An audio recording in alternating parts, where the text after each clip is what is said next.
Assalamualaikum warahmatullahi wabarakatuh. Kami dari kelompok 2 dan 3 akan mempresentasikan hasil observasi kami dengan judul Sistem Pendidikan pada Sekolah Umum dan Sekolah Keagamaan. Sistem pendidikan yang pertama, sistem pendidikan di Indonesia. Sistem di Indonesia termasuk sistem pendidikannya terdiri dari berbagai unsur kebijakan, lembaga, aturan dan pelaksana yang seharusnya bekerja secara terkoordinasi.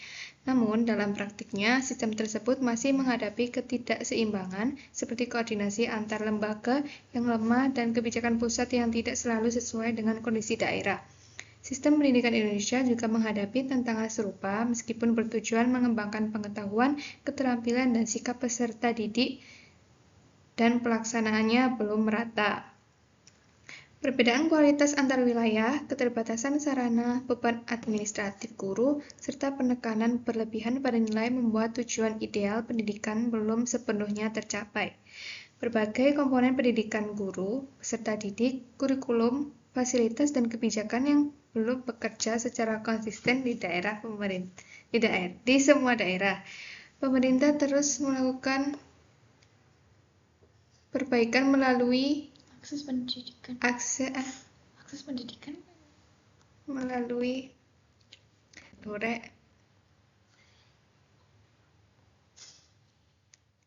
melalui kurikulum secara konsisten melalui kurikulum merdeka, digitalisasi sekolah, peningkatan kompetensi guru, dan perluasan akses pendidikan.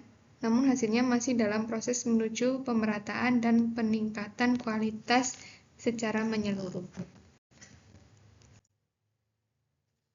Selanjutnya ada sistem pendidikan yang digunakan di SMP Islam Ma'arif 03. SMP Islam Ma'arif 3 Kota Malang menerapkan kurikulum merdeka yang masih dalam proses adaptasi bagi guru dan siswa. Sekolah menekankan keseimbangan antara ilmu pengetahuan, nilai moral, dan agama, serta menggunakan penilaian berbasis kompetensi. Pelaksanaan kurikulum ini menghadapi tantangan seperti pemahaman guru yang belum merata terhadap pembelajaran berdiferensiasi, keterbatasan sarana teknologi, dan kesiapan siswa yang berbeda-beda. Mata pelajaran seni budaya dan prakarya juga belum sepenuhnya sesuai prinsip kurikulum merdeka karena siswa belum dapat memilih bidang yang diminati.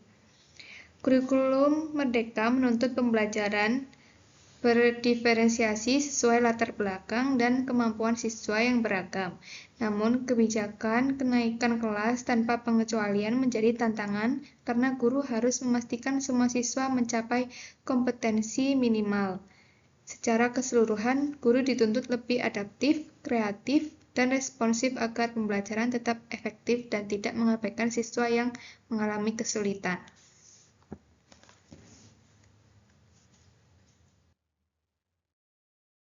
Yang selanjutnya ada pelaksanaan pendidikan karakter di SMP Islam Ma'arif 3. Pendidikan karakter di SMP Islam Ma'arif 3 dilakukan melalui pembiasaan harian, seperti sholat duha, istighosa, dan sholat zuhur berjamaah, serta piket kebersihan sebelum pulang. Kegiatan ini bertujuan menumbuhkan tanggung jawab, kepedulian, dan kedisiplinan siswa. Dalam pelajaran pendidikan agama Islam, siswa juga mendapat tugas praktik sholat berjamaah di masjid dekat rumah dengan mendokumentasikan foto sebagai bukti. Untuk membiasakan mereka menjalankan kewajiban agama dan meningkatkan kualitas religius. Setiap siswa memperoleh dampingan dari guru wali yang membimbing sekitar 8-10 siswa. Guru wali memberi arahan, motivasi, dan pembinaan kedisiplinan sehingga membentuk karakter siswa menjadi lebih mandiri, tak bertanggung jawab, dan berakhlak baik. Selanjutnya ada penerapan kurikulum yang ada di SMP Islam Ma'arif 3. SMP Islam Ma'arif 3 Kota Malang adalah sekolah swasta Islam dengan lingkungan belajar yang kondusif dan visi mencetak siswa berprestasi serta berakhlak karimah. Sekolah mengembangkan potensi siswa melalui pembelajaran berpusat pada siswa dan berbagai ekstrakurikuler yang didukung fasilitas memadai. Kurikulum diterapkan secara terencana dengan metode belajar yang beragam agar sesuai karakter siswa, serta dipadukan dengan pembiasaan religius seperti tadarus, sholat duha, dan sholat berjamaah. Guru terus ditingkatkan profesionalismenya karena berperan penting dalam mutu pendidikan. Evaluasi ini dilakukan melalui penilaian harian, tugas, ujian, dan proyek secara keseluruhan. Penerapan kurikulum di SMP Islam Ma'arif 3 menekankan perkembangan akademik, karakter, dan spiritual siswa secara seimbang.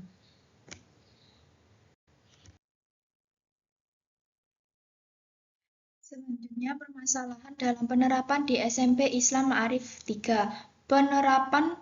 Penerapan kurikulum di SMP Islam Ma'arif 3 Kota Malang masih terkendala oleh keterbatasan buku, kesiapan siswa yang rendah sejak dari rumah, serta masalah pribadi maupun sosial yang mengganggu konsentrasi belajar siswa. Kondisi ini membuat proses pembelajaran kurang optimal. Untuk mengatasi hal tersebut, guru memberikan motivasi agar siswa rajin hadir dan menyadari pentingnya kehadiran dalam proses belajar. Siswa yang konsisten masuk kelas memiliki peluang lebih besar untuk memahami pelajaran dibandingkan yang sering absen. Kehadiran guru juga sangat penting karena tanpa guru seluruh siswa kehilangan kesempatan belajar dengan motivasi dan pendamping yang tepat. Siswa diharapkan melihat sekolah sebagai tempat untuk berkembang dan membangun masa depan mereka. Kesimpulan dan saran, sistem pendidikan di Indonesia menghadapi tantangan pemerataan kualitas, fasilitas, dan kesiapan guru termasuk dalam penerapan kurikulum merdeka. Di SDN 5 Jatimulyo fokus pada pembelajaran berdiferensiasi dan pendidikan karakter, sedangkan SMP Islam Ma'arif 03 menekankan keseimbangan pendidikan umum, moral, dan agama dengan penilaian berbasis kompetensi. Kendala utama meliputi kesiapan siswa, keterbatasan sarana, dan masalah sosial pribadi, penguatan motivasi siswa, profesionalisme guru, dan perbaikan sarana menjadi kunci meningkatkan efektivitas kurikulum. Untuk meningkatkan efektivitas kurikulum mereka, beberapa langkah penting perlu dilakukan.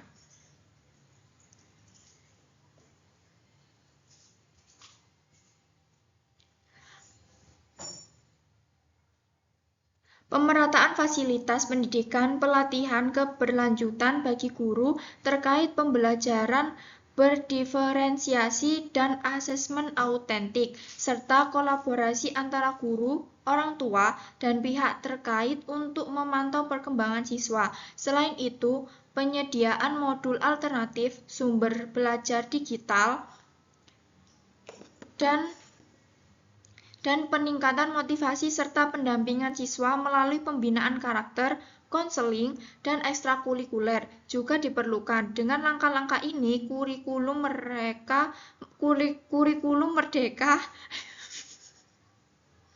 dapat diterapkan lebih optimal.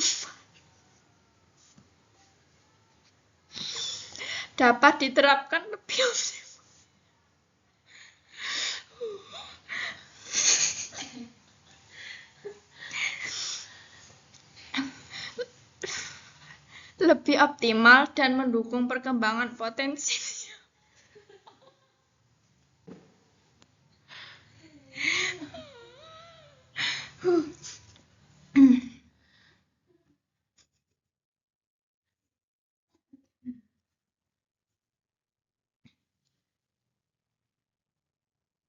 Kurikulum merdeka dapat diterapkan lebih optimal dan mendukung perkembangan potensi tiap peserta didik.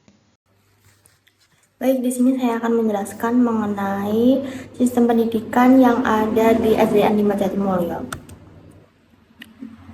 Penerapan kurikulum yang ada di SDN 5 Jatimulyo ini sudah menerapkan kurikulum merdeka dan telah diterapkan selama 4 tahun. Lalu tahun ajaran ini sudah memasuki revisi terbarunya. Untuk fokus revisi kurikulumnya itu ada pembelajaran menyenangkan dan 3M dan juga penguatan karakter.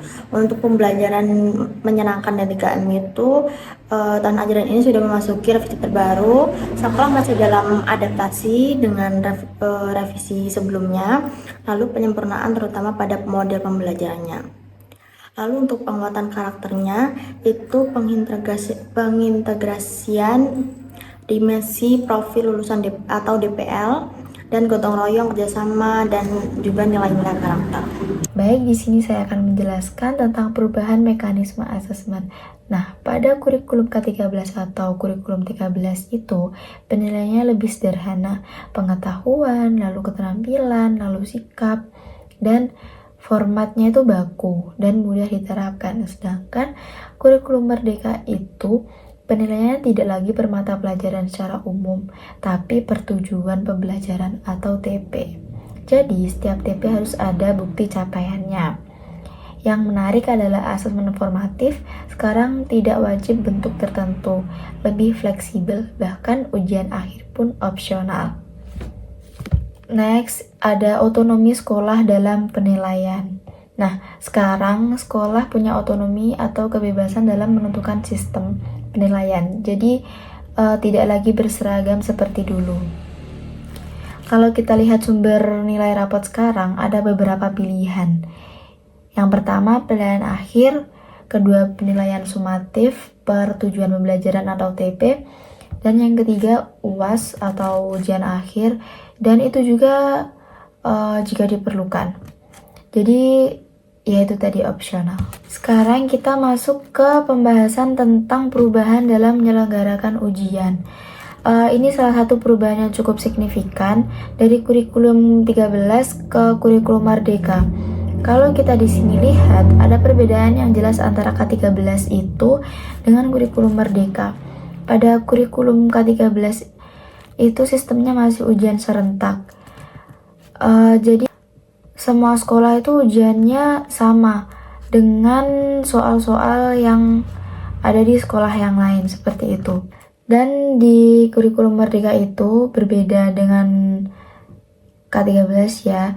Seperti ujian sekarang ditentukan oleh sekolah masing-masing. Seperti sekolah di sana ujian dan di sekolah sini itu tidak begitu. Dan bentuknya waktu, bahkan materi ujiannya bisa fleksibel sesuai kebutuhan di sekolah.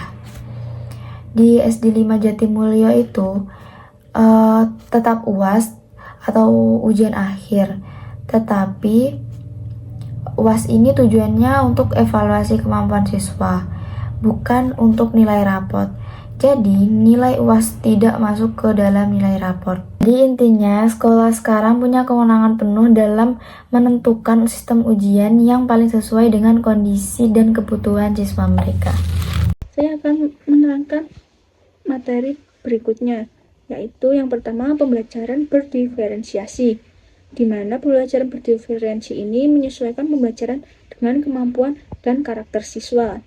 Selanjutnya, guru melakukan penilaian diagnosis awal tahun untuk mengetahui kemampuan akademik maupun karakter siswa. Tujuan ini untuk sebaiknya guru menerapkan metode pembelajaran yang adaptif, inovatif, dan kreatif. Selanjutnya, strategi dan metode mengajar disesuaikan kebutuhan tiap peserta didik. Slide berikutnya, pada kurikulum Merdeka revisi terbaru ini mengharuskan tugas guru yang semakin kompleks. Nah, guru harus lebih adaptif, lebih kreatif, lebih sensitif terhadap kebutuhan siswa, dan menerapkan strategi remedial, bimbingan tambahan, dan pendekatan personal, serta intervensi khusus. Nah, untuk kesimpulan kurikulum Merdeka revisi terbaru ini, yaitu kurikulum Merdeka memberi fleksibilitas namun membutuhkan kesiapan tinggi, yang dimana guru ini harus inovatif, kreatif, serta aktif. Lalu tantangan terbesarnya yaitu asesmen dan kewajiban naik kelas. Nah, kewajiban naik kelas ini mau tidak mau harus guru itu harus menaikkan kelas, serta dengan tidak tertinggal materi, guru harus memberikan mempelajari siswa untuk lebih kreatif dan inovatif. Nah, contohnya bisa menambahkan pembelajaran di luar kelas. seperti itu. Dan guru ini berperan penting dalam memastikan semua siswa dapat mencapai tujuan pembelajaran. Nah, pembelajaran berdiferensi ini menjadi kunci keberhasilan guru maupun siswa. Nah, sekian presentasi dari kelompok kami. Saya tutup. Wassalamualaikum warahmatullahi wabarakatuh.